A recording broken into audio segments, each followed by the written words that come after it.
সুপ্রিয় শিক্ষার্থী, আজকের ক্লাসে সবাইকে স্বাগত। আশা করি সবাই ভালো আছো। আলহামদুলিল্লাহ, আমিও তোমাদের দোয়ায় ভালো আছি। আমার পরিচিতি, আমি মোহাম্মদ ফরিদুল ইসলাম মোল্লা, সহকারী শিক্ষক আইসিটি, বেরুল বাজার উচ্চ মাধ্যমিক বিদ্যালয় মাগুরা। আমার মোবাইল নাম্বার এবং ইমেইল ঠিকানা দেওয়া আছে। সুপ্রিয় শিক্ষার্থী, তোমরা এটা লিখে রাখো, প্রয়োজনে তোমরা আমার সাথে যোগাযোগ করতে পারবে। আমি তোমাদের সমস্যার সমাধান করার চেষ্টা করব ইনশাল্লাহ। আজ আমি আছি তোমাদের সাথে অষ্টম শ্রেণীর তথ্য যোগাযোগ প্রযুক্তি নিয়ে। আশা করি বই খাতা কলম নিয়ে তোমরা প্রস্তুত হয়ে ক্লাসটি উপভোগ করবে। তাহলে চলো আমরা আমাদের ক্লাসে চলে যাই।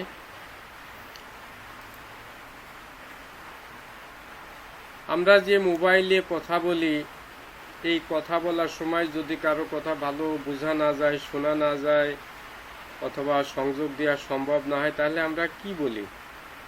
বলি যে নেটওয়ার্ক পাচ্ছে না, আমরা নেটওয়ার্কের বাইরে ছিলাম, তাই না? তাহলে আমাদের মোবাইলে কথা বলার জন্য কি প্রয়োজন হয়? নেটওয়ার্ক প্রয়োজন হয়। এই দেখো, এখানে একটা টাওয়ার, এই টাওয়ারের মাধ্যমে কি হয়, একটা নেট থেকে আর একটা নেটে তথ্যের আদান প্রদান হয়। এই মোবাইল থেকে টাওয়ারে আসছে, টাওয়ার থেকে সেটা আবার দিগন্তে ছড়িয়ে যাচ্ছে, চারিদিকে ছড়িয়ে যাচ্ছে, অর্থাৎ যেদিকে যাওয়ার প্রয়োজন হবে সেদিকেই যাবে। তাহলে নেটওয়ার্ক ব্যবহার করে মোবাইলে কথা বলা হয়। আচ্ছা, এরপরে কি আছে, কিছু ছবি দেখো। এই যন্ত্রগুলোর নাম বলতে পারবে কেউ?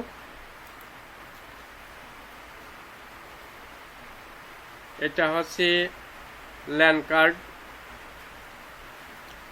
যেটা আমরা পরবর্তীতে আলোচনা করব। এটা হলো নেটওয়ার্ক কেবল, এটা হলো সুইচ, এটাকে বলে রাউটার, এটাকে বলে হাব, এটা হলো মডেম।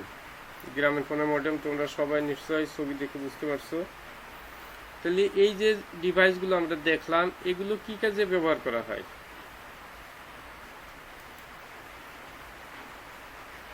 এগুলো ব্যবহার করা হয় নেটওয়ার্ক ব্যবহার করার জন্য।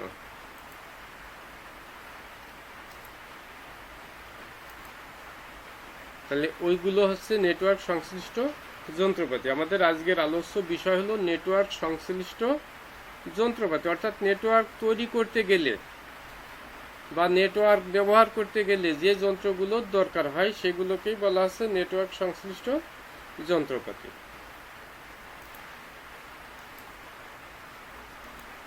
সুপ্রিয় শিক্ষার্থী, আমরা শিক্ষণ ফলটা দেখব না, এটা একান্তই শিক্ষকের বিষয়।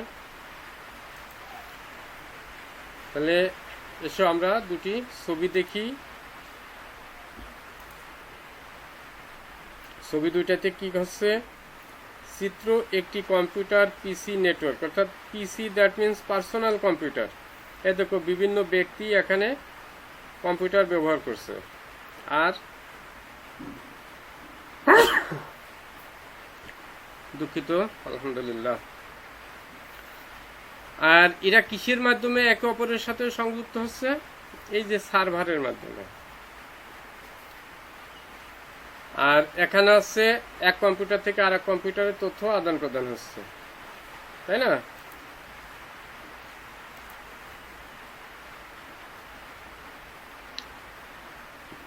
দুই বা ততোধিক কম্পিউটারকে কোনো যোগাযোগের মাধ্যমে নিজেদের ভেতর তথ্য কিংবা উপাত্ত আদান প্রদান করতে পারে, তাকে কি বলে? সুপ্রিয় শিক্ষার্থী বলতে পারবে? নেটওয়ার্ক। গুড, নেটওয়ার্ক বলে। অর্থাৎ দুই বা ততোধিক কম্পিউটার কোনো যোগাযোগের মাধ্যমে নিজেদের ভেতর তথ্য কিংবা উপাত্ত আদান প্রদান করতে পারে, তাকে নেটওয়ার্ক বলে। তাহলে সুপ্রিয় শিক্ষার্থী, নেটওয়ার্ক কাকে বলে আমরা বুঝলাম। ছবিটি লক্ষ্য করো, দেখো এখানে অনেকগুলো কম্পিউটার যুক্ত আছে মাঝখানে একটা কম্পিউটারের সাথে। অর্থাৎ এটাকে যদি আমরা সার্ভার বলি বা সুইচ বলি বা হাব বলি, তাহলে এই সুইচ, সার্ভার বা হাবের মাধ্যমে এই কম্পিউটারগুলো প্রত্যেকেই পরস্পর তথ্য আদান প্রদান করতে পারবে। সুপ্রিয় শিক্ষার্থী, আমি একটি কথা আমার মনে পড়ে যাচ্ছে, তোমাদের দেখো মনে আছে কিনা, আমরা এর আগে নেটওয়ার্ক টপোলজি সম্পর্কে ক্লাস করেছিলাম। সেই নেটওয়ার্ক টপোলজির যে বিভিন্ন টপোলজির বর্ণনা করা হয়েছিল, এই ছবিটি কোন টপোলজির সাথে সাদৃশ্যপূর্ণ বলতে পারবে? হ্যাঁ, স্টার টপোলজির সাথে সংযুক্ত। তাহলে এখানে একটি প্রশ্ন আসছে, সত্যিকারের নেটওয়ার্কে কয়টি কম্পিউটার থাকে? অ্যাকচুয়ালি নেটওয়ার্ক তৈরি করতে গেলে কমপক্ষে 2টা কম্পিউটার দরকার হয়, কিন্তু সর্বোচ্চ কতগুলো কম্পিউটার থাকবে এর কোনো সীমারেখা নেই। তাহলে আমাদের উত্তর হবে কি? অনেকগুলো। যদি প্রশ্ন করা হতো একটি নেটওয়ার্কে কমপক্ষে কয়টি কম্পিউটার থাকে, তাহলে সেখানে প্রশ্নের উত্তর হতো 2টি, নির্দিষ্ট হতো। কিন্তু যদি বলা হয় কয়টি কম্পিউটার থাকে, তাহলে সেখানে কোনো নির্দিষ্ট সীমারেখা নেই। 5টিও থাকতে পারে, 10টিও থাকতে পারে, 20টিও থাকতে পারে, 2টিও থাকতে পারে। এই জন্য এর উত্তর হবে অনেকগুলো।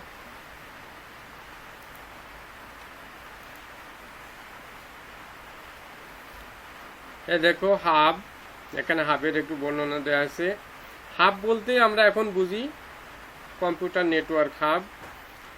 এই হাব আজকাল ইউএসবি হাবও পাওয়া যায়। তাহলে 2 এর অধিক কম্পিউটারের মধ্যে নেটওয়ার্ক তৈরি করতে হলে এমন একটি কেন্দ্রীয় ডিভাইসের দরকার হয় যা প্রতিটি কম্পিউটারকে সংযুক্ত করতে পারে। এই ডিভাইসকে হাব বলে। হাবের মাধ্যমে কম্পিউটারগুলো পরস্পরের সঙ্গে যুক্ত থাকে। এই দেখো, এই যে হাবের যে পোর্ট আছে, এই পোর্টের মাঝে লাল এবং হলুদ 2টা কেবল দিয়ে সংযুক্ত করা আছে। অর্থাৎ 2টা কম্পিউটার এই হাবের মাধ্যমে পরস্পরের তথ্য আদান প্রদান করে। এবার দেখো এখানে আরো পোর্ট আছে, এই পোর্টগুলোও সংযোগ দেওয়া যাবে। যতগুলো কম্পিউটারের সংযোগ দিতে চাও, এই হাবে যতগুলো পোর্ট আছে ততগুলো কম্পিউটারকে সংযুক্ত করা যাবে। তাহলে আমরা হাব বুঝলাম। হাব কেন ব্যবহার করা হয়, প্রশ্নটির উত্তর দিতে পারবে? দেখো, হাব হলো একটি ছোট, সহজ, সস্তা ইলেকট্রনিক ডিভাইস যা একাধিক কম্পিউটার একসঙ্গে যোগ করে। এই জন্য হাব ব্যবহার করা হয়। একটা একেবারে সহজ নেটওয়ার্ক সিস্টেম, খরচ কম, একাধিক কম্পিউটার একসঙ্গে যুক্ত করা যায়, এসব সুবিধার কারণে হাব ব্যবহার করা হয়।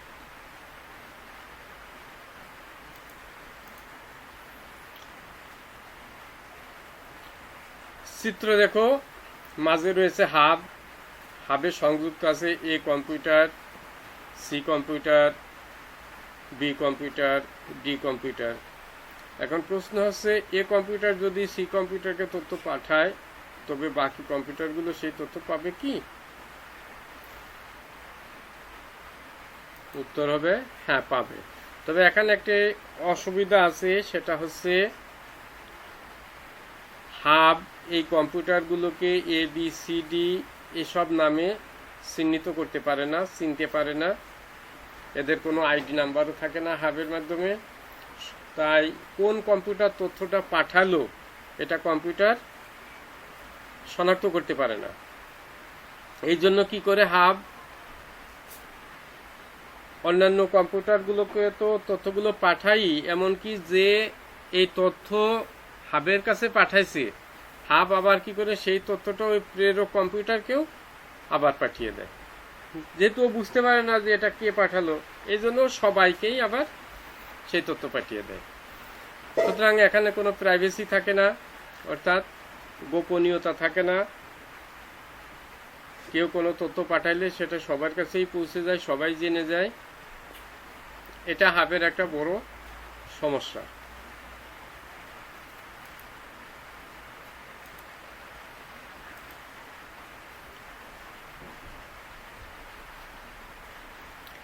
এটিও হাবের মতো একটি ক্ষুদ্র আইসিটি যন্ত্র। বর্তমান যে কোনো নেটওয়ার্ক তৈরি করতে বেশিরভাগ সময় সুইচ ব্যবহার করা হয়।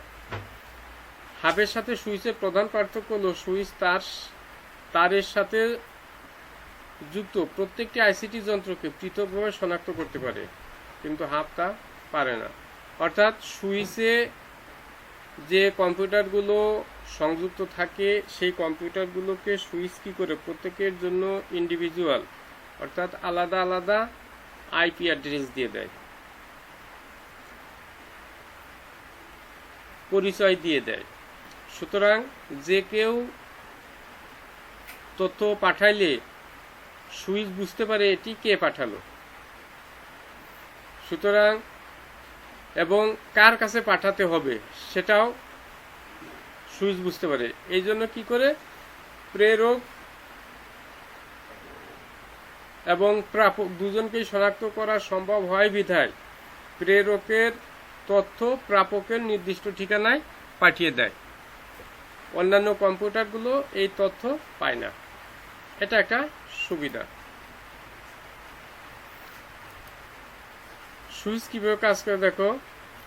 কোনো একটি ঠিকানা থেকে অন্য কোনো ঠিকানায় উপাত্ত বা ডাটা পাঠাতে হলে সুইচ এক ঠিকানার তথ্য অন্য ঠিকানায় পৌঁছে দেয়, অর্থাৎ প্রাপকের ঠিকানায় পৌঁছে দেয়।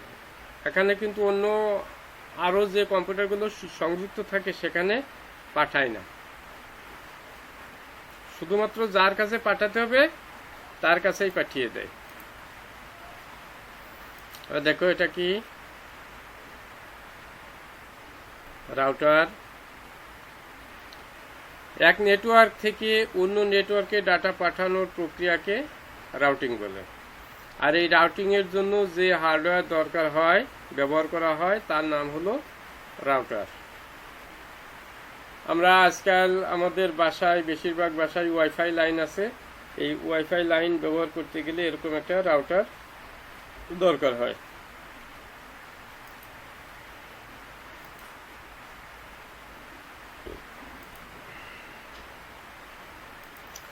রাউটারের প্রধান কাজ হলো ডাটা বা উপাত্তকে পথ নির্দেশনা দেওয়া।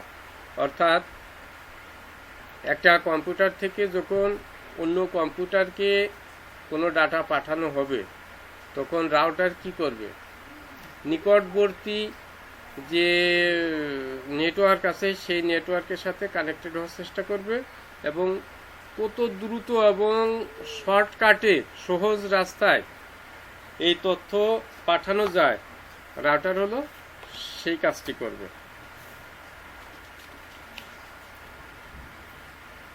সুপ্রিয় শিক্ষার্থী, তোমাদের বইতে দেখো রাউটারে একটা সুন্দর উদাহরণ দেওয়া আছে আরো ভালো করে বোঝার জন্য। উদাহরণটা আছে এমন যে একটি দেশ থেকে আরেকটি দেশে একজন বিমানে করে যাবে, কিন্তু যে দেশ থেকে যাবে ওই দেশের বিমানগুলো সরাসরি সেই দেশে যায় না। তখন কি করা হবে?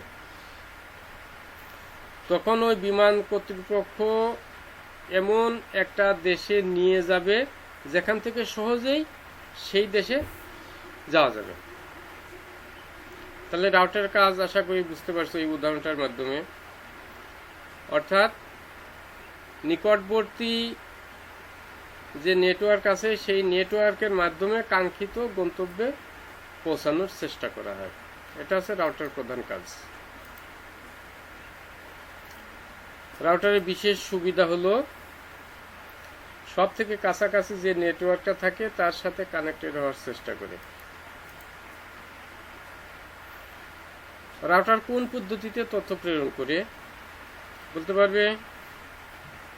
ছবিতে দেখো রাউটার আইপি অ্যাড্রেস অর্থাৎ ইন্টারনেট প্রোটোকল এর মাধ্যমে তথ্য প্রেরণ করে।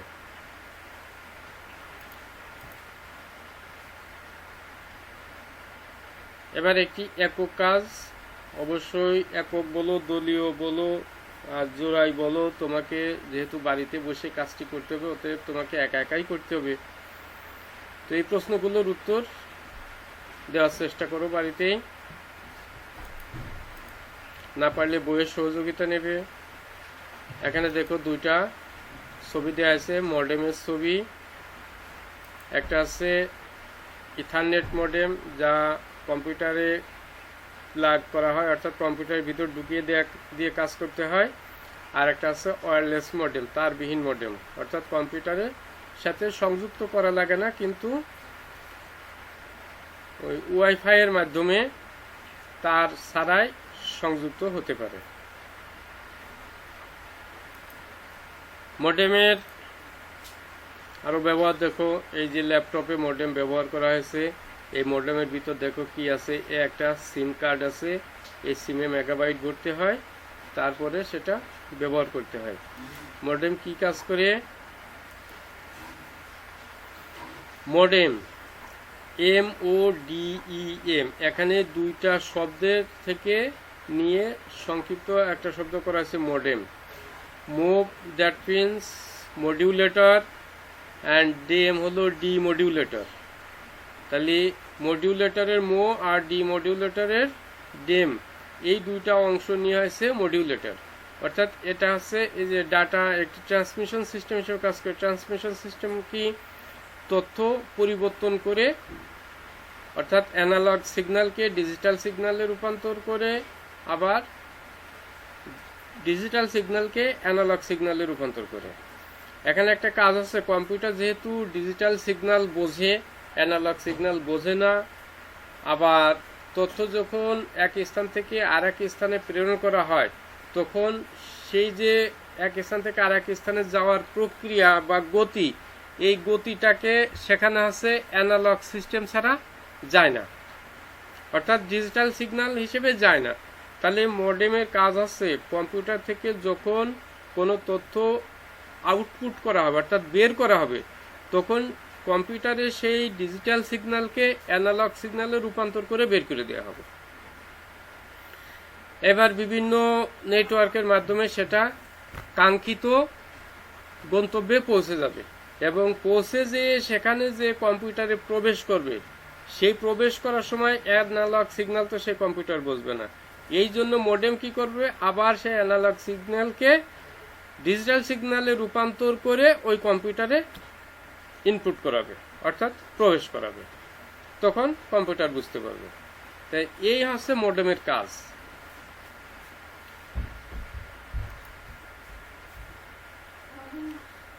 তাহলে আমরা এবার মডেমের গতি কি একটু দেখি।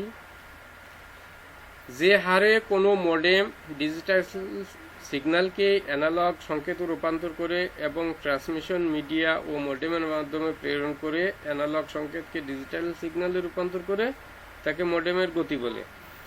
এটি বিট প্রতি সেকেন্ডে পরিমাপ করা হয়, BPS, bit per second, BPS, bit per second. তাহলে আমরা মডেমের গতি বুঝলাম, মডেমের কাজ বুঝলাম। সুপ্রিয় শিক্ষার্থী, আমি প্রথমেই এইটার পরিচয় দিয়েছিলাম যে এটা হচ্ছে ল্যান কার্ড। কম্পিউটারে নেটওয়ার্ক ব্যবহার করতে গেলে এক কম্পিউটার আর এক কম্পিউটারের সাথে সংযুক্ত করতে হলে যে ডিভাইসটা অপরিহার্য, যেটা না থাকলে কম্পিউটার এই কাজটি করতেই পারে না, সেটার নাম হলো এই ল্যান কার্ড।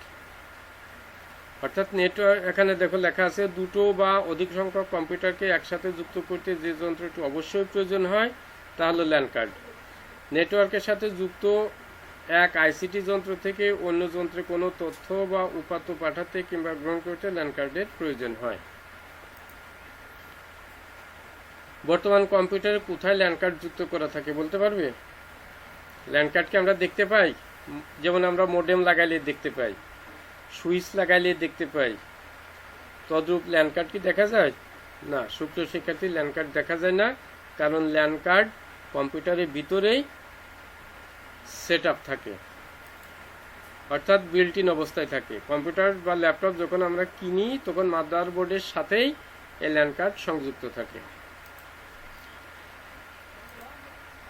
দলীয় কাজ হাব ও সুইচের মধ্যে 5টি পার্থক্য লিখতে হবে।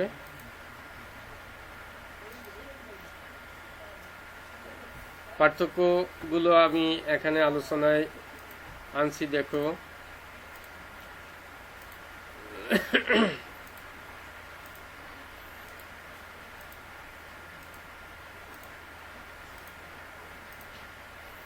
সুপ্রিয় শিক্ষার্থী, এই পার্থক্যগুলো তোমরা লিখে রাখবে। তোমাদের পরীক্ষায় যে 5 নম্বরের উত্তর লিখতে হয়, সংক্ষিপ্ত প্রশ্নের উত্তর দিতে হয়, সেজন্য এটা কাজে লাগবে।